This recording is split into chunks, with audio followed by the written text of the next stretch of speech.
My name is Robin West. I work as the Senior Manager of Expedition Operations and Planning for Seabourn, and I'd like to take this opportunity to welcome you on board an Antarctica voyage on board the Seabourn Quest. Antarctica is one of those destinations that really has to be experienced in order to understand what it's all about, and of course doing it on the Seabourn Quest, the combination of luxury and adventure really is an incredible way to experience Antarctica, and I very much hope that you enjoy your time on board the Quest and of course have a magnificent time down in Antarctica, the Great White Continent, one of the best places to be for a holiday.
Good morning everybody, welcome to Yankee. If you want to spread around, you'll see the exits. You can go to the other side, just be aware there'll be some animals around.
You need 2 people to go in the kayaks. There's no singles. Okay, you can come pick a paddle.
Right, we're here in the Demoy hut, which is a hut which is maintained by the British Antarctic Heritage Trust.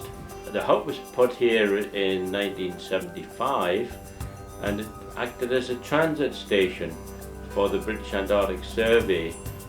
The ships used to come into the bay here, offload men and materials onto the ice, and an aeroplane would come in and land on the ridge just up behind us here, so that they could ferry the men and materials much further south. That it allowed the science to start about a month or so earlier, because the ship couldn't get through the ice to the base at Rothera.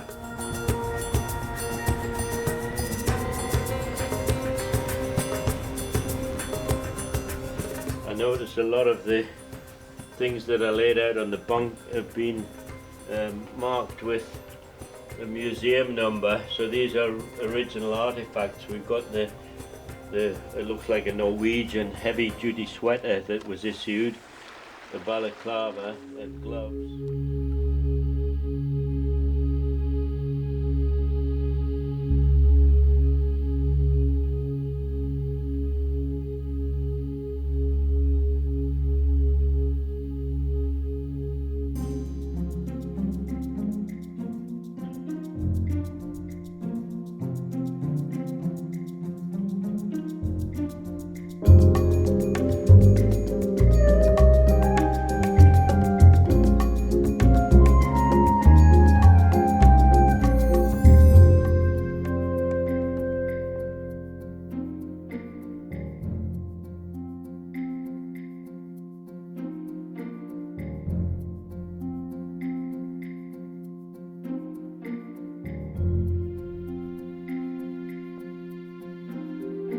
Hello, good morning. Welcome to González Vidal Station in Paradise Bay. This station is a shared station. It's from the Air Force and the Chilean Navy activate during the summer season and maritime station. I am Lieutenant Eduardo Hidalgo from the Chilean Navy. Here we have an important mission. Our idea here is give the safe condition or the safe sailing condition to the yachts and passenger ships that sailing in this beautiful bay, as you can see. And in case of an emergency, we have to act because we have different satellite equipment for generate a surface picture of all the ships and that are sailing in the area. Can you see yourself this being your office? With these weather conditions, absolutely. I'd love to be here 8 hours a day with a good book and a pair of binoculars. Yeah, I could live here. Last season we have winds with 80 knots, temperatures like minus 25 Celsius degrees. But have a day like this, we are very lucky, I think. It's a Paradise Bay, you know.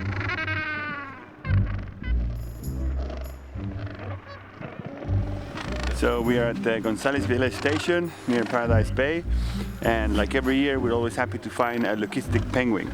A leucistic gentoo penguin that's been coming here for the last 10 years, nesting on this little spit of land.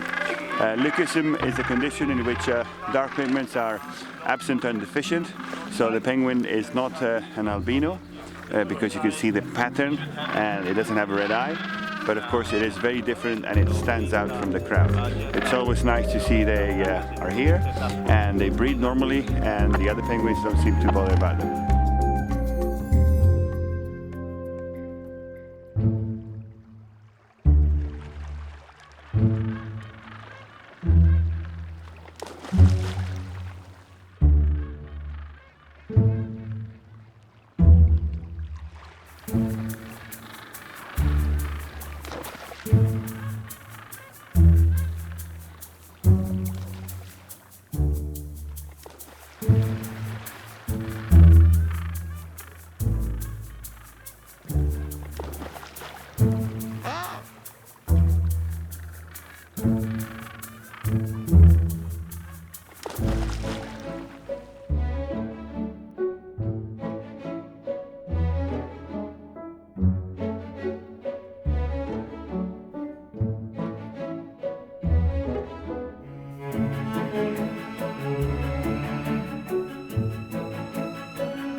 So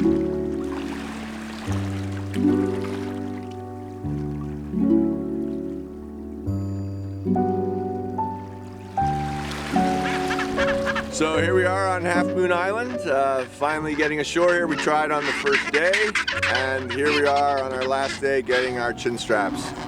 Our third species of the pygoscelids, of the brush-tailed penguins. You hear them calling for their mates to come up from the beach and get back up here and do the incubation shift. They're all on 1 or 2 eggs here. We have seen a couple of skuas coming in for an egg and stealing an egg, but by and large they are mostly on 2 eggs. They're probably about 10 days from hatching out. So whereas we had our gentoos over on Yankee Harbor, they already had chicks.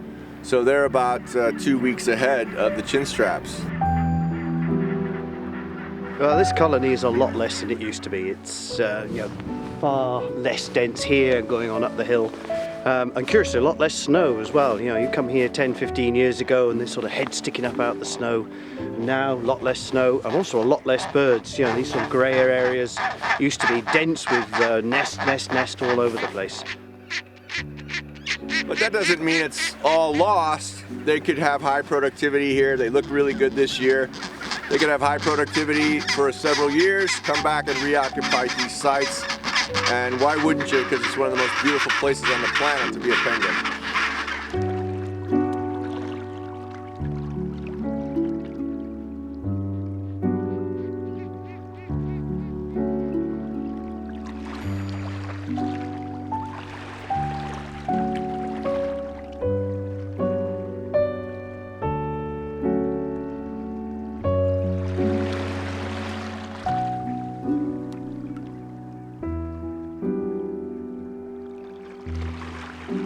So the whaling boats would bring whales to shore at high tide, let the tide drop out underneath the whale, cut up as much of the blubber as they want, and then render that down to oil, and then they just leave the whale bones here.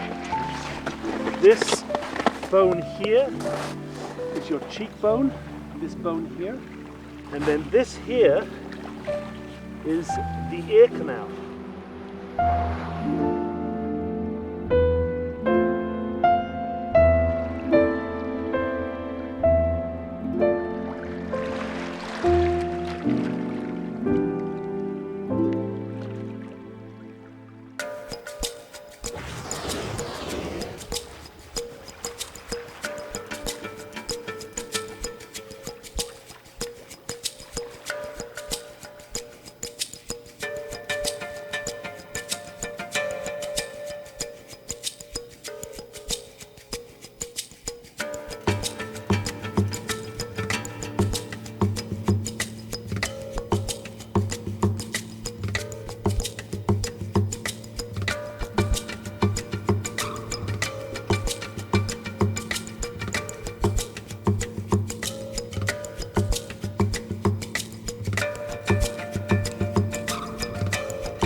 friends. We are here on the bridge of the Seabourn Quest as we sail the coast of Chile. We continue north now towards Valparaiso, and we're wrapping up our voyage to Antarctica. And we had the first trip of the season is usually very challenging as we don't know the conditions that we will find. This was certainly a very interesting trip where we got to experience a lot of different places that we usually don't go to. We did have the opportunity to do some wonderful zodiac cruise with sunshine. We cruised through the ice. We saw some of the highest mountains of this area of Antarctica. We're able to see the 3 species of penguins, what we hope to see in Antarctica. And we did some cruising also on the Antarctic Sound with some fabulous tabular icebergs.